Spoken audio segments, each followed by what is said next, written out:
Bismillahirrahmanirrahim. Assalamualaikum warahmatullahi wabarakatuh. Kita dah sampai kepada siri yang ke-8. Siri yang ke-8. Siri yang ke-8 ni dalam bab 8 juga. Bagus Siri yang ke-8 dalam bab 8 ni kita akan tengok dua tajuk. Satu tajuk ini hari ini adalah pendidikan formal. Satu lagi ialah tajuk yang paling popular, iaitu tajuk perdagangan di bawah tajuk ekonomi. Baik anak-anak yang sentiasa istiqamah dalam belajar, yang sentiasa berusaha untuk mendapat A. Kita tengok tajuk pendidikan formal ini. Sebelum kita tengok tajuk ini, bab ini, dalam bab 8 ni, kita boleh nampak antara pendidikan formal cikgu bulat. Satu, nama tu pendidikan formal itu soalan 6. Kita nampak situ. Yang lain-lain tu kita nampak apa? Mata wang. Itu bab ini juga bab ini juga perdagangan. Itu kita akan sentuh topik ini pada kali yang lain lah. Baik, dan jangan lupa lihat channel Cikgu Santai Sejarah untuk melihat perkongsian kita dalam pasca PPC ini. Sudah masuk siri yang ke-8. Jangan tertinggal lah dan tengok juga tajuk-tajuk fokus SPM 2021 dan sebagainya. Baik, ini antara yang cikgu dah letakkan. 1, 2, 3, 4 dan lain-lain lah. Pelajar boleh tengok. Baik, kita tengok sedikit perincian daripada sahabat Cikgu Anita. Nampak dia letakkan di sini negeri-negeri yang lebih detail berkaitan dengan soalan pendidikan formal ni. Soalan pendidikan formal ni cikgu akan ambil contoh ialah negeri Melaka. Negeri Melaka, kita nampak bab 8. Tingkatan 4 bab 8 ni nampak ekonomi. Ekonomi, banyak ekonomi mata wang, kita nampak Islam, pendidikan formal. Ini kita nak ambil. Kita akan tengok soalan Melaka, pendidikan formal, dan satu lagi kita akan tengok lagi soalan daripada satu negeri lagi berkaitan dengan pendidikan formal. Baik, pendidikan formal ni dah lama juga tidak ada soal. Sebab kalau kita tengok, antara tajuk popular dalam bab ini adalah ekonomi pada tahun ini. Jadi kalau kita tengok, kali terakhir dia soal tajuk apa? Ini cikgu besar kan, faktor kedatangan Islam pada tahun 2019. Baru lagi faktor kedatangan Islam. Jadi kita nampak dah lama juga tak disoal. Selain pada Melaka, kita tengok juga soalan Pahang nanti. Baik, bila kita tengok soalan ni pelajar, kita kena tengok pada muka surat berapa. Itu dulu kita kena tengok. Kalau pelajar nak tengok muka surat berapa, pelajar kena buka buku teks lah. Tak ada sumber lain yang boleh kita rujuk, tak ada sumber lain yang boleh kita tengok bila kita nak jawab selain daripada buku teks.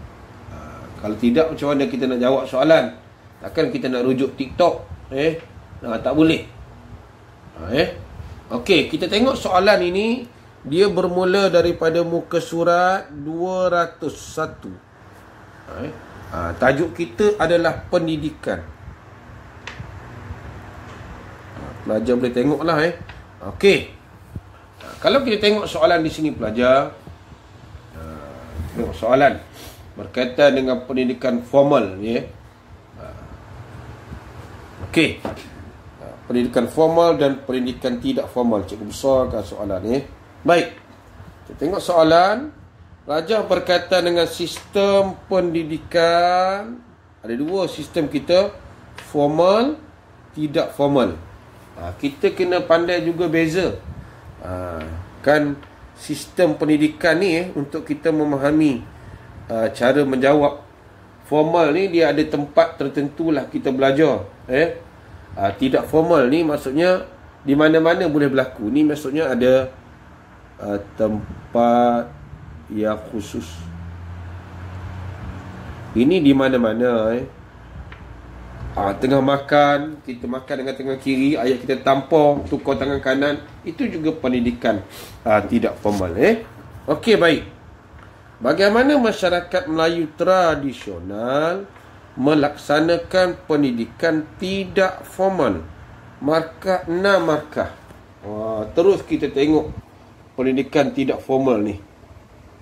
Dia kata pendidikan melaksanakan pendidikan tidak formal. Itu kita nampak di situ. Macam mana kita nampak sistem pendidikan tidak formal ini? Satu formal, satu tidak formal. Pendidikan tidak formal ini kalau kita tengok dalam sistem Melayu, dia ialah pertama, kalau kita nak tengok, ia dari asuhan siapa? Keluarga.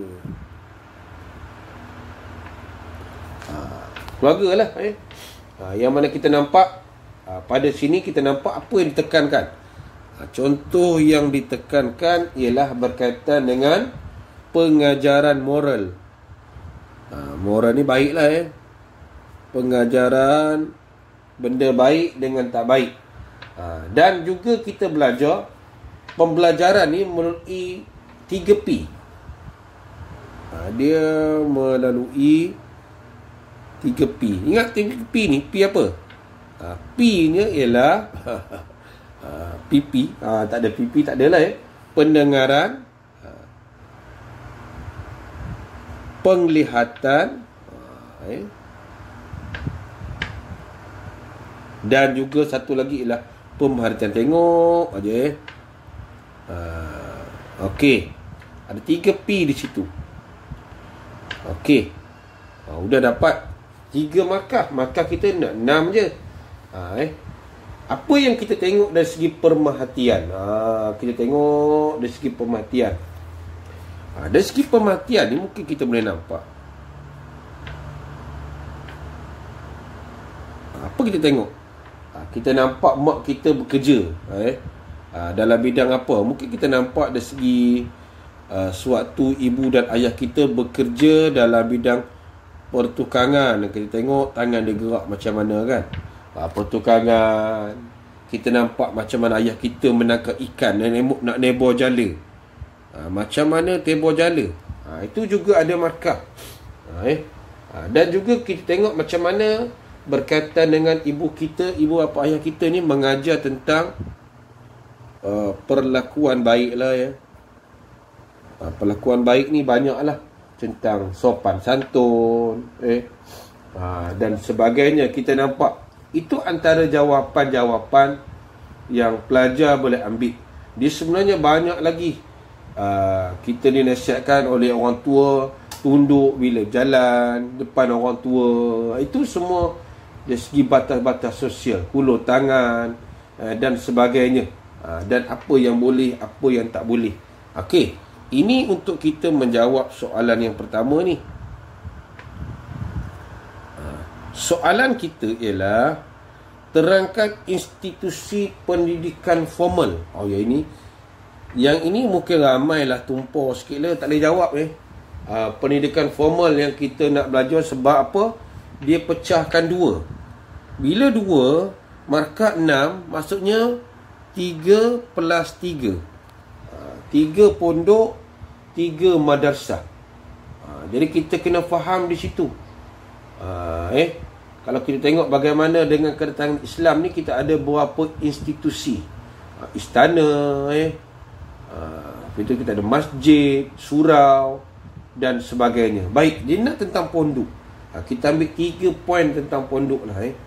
Okey, kalau kita nak kata pondok, pondok ini kita tengok institusi pondok. Pondok ni senang cerita, ni tempat, letak warna lain lah tempat belajar agama. tempat institusi keagamaan. Yang mana pelajar-pelajar ini akhirnya dia akan berkhidmat dengan masyarakat lah. Bila habis, mungkin dia boleh berkhidmat dengan masyarakat, jadi imam, bilal, tok guru, ngaji dan sebagainya. Dan kita nampak pondok ini kebanyakannya pada waktu itu, kebanyakannya di negeri pantai timur ataupun selatan Thailand lah. Jadi contohnya mana pondok? Contohnya kebanyakannya di pantai timur.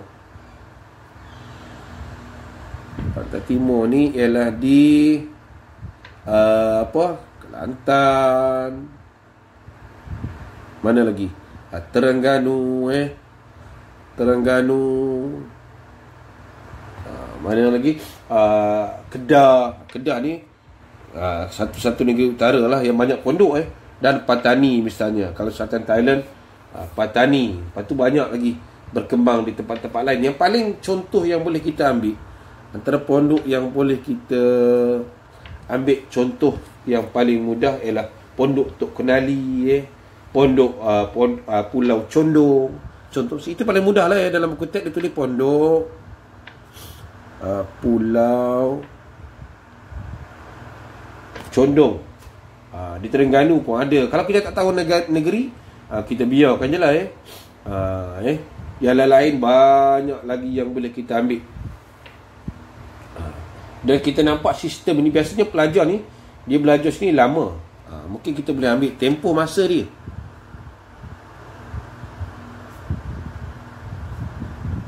Lama juga dia belajar ni, di antara dikatakan sehingga 10 tahun. Okey, nak 3 saja. Itu pondok. Yang kedua adalah madrasah. Dia beza pondok dengan madrasah. Madrasah ke surau.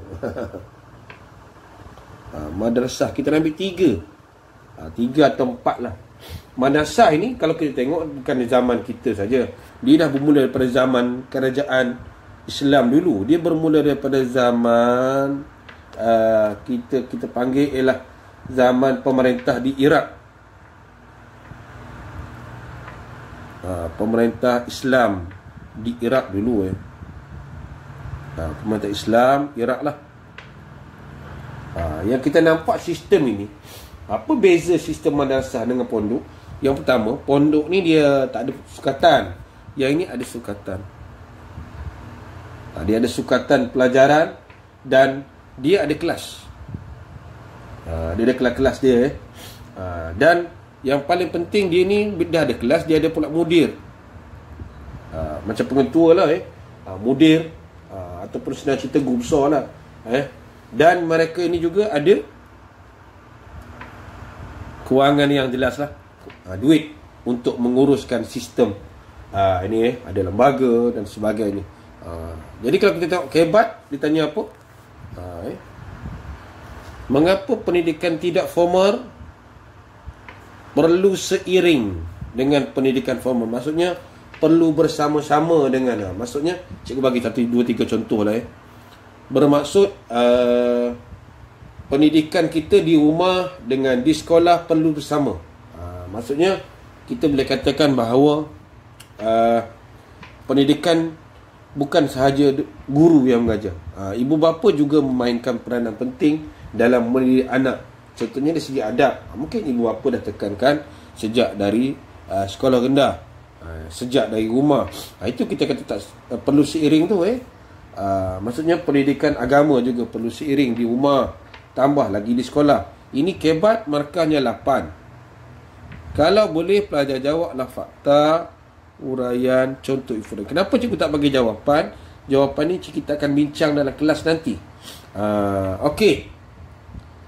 Soalan yang kedua ini, dia tanya tentang pendidikan formal saja. Ini soalan Melaka. Jelaskan tentang pendidikan formal. Pendidikan formal tadi pendidikan tidak formal. Yang ini ialah berkaitan dengan pendidikan formal. Dia beza sikit lah. Jadi kita belajar dua hari ni. Satu formal, satu tidak formal.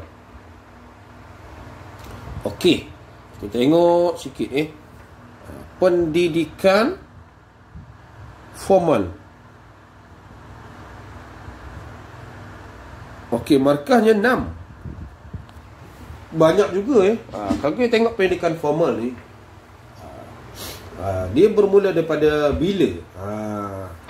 Kalau kita tengok dia berkait dengan secara tak langsung lah. Pendidikan formal ni pendidikan yang berkaitan kebanyakannya sama juga dengan tadi. Dia berkaitan dengan keagamaan. Jadi maksudnya keagamaan ni, maksudnya sebelum kedatangan Islam, kita sudah ada pengaruh apa yang kita panggil, kita sudah ada bermula daripada zaman tradisi Hindu, Buddha. Dah ada situ untuk pendidikan-pendidikan itu. Tetapi pada waktu itu kita tengok pendidikan ini hanya kepada golongan-golongan tertentu saja. Dia terbatas. Hanya golongan istana saja yang belajarlah pada waktu itu. Pada waktu sebelum kedatangan Islam itu kita tengok kebanyakan yang golongan atasan, istana, dan diberikan kepada golongan-golongan juga golongan pendeta. Pendeta ni yang di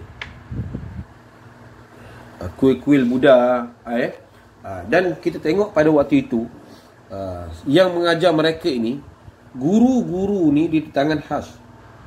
Guru didatangkan khas. Daripada mana? Kita dah belajar kerajaan Melaka dulu kan, ada Makhdum Abdul Aziz datang. Okey, kita tengok situ. Bila Islam datang, dia nampak bila Islam datang dia berbeza sikit. Kita letak warna hijau. Kita nampak pendidikan ini tidak lagi atas tadi, dia terbatas. Kedatangan Islam, pendidikan tidak terhad. Itu penting. Kenapa kita kata tidak terhad? Maksudnya semua golongan sudah terlibat. Maksudnya di sini semua golongan terlibatlah. Maksud kita pun dah boleh belajar. Di mana tempat kita belajar pada waktu itu pun khusus. Tempat belajar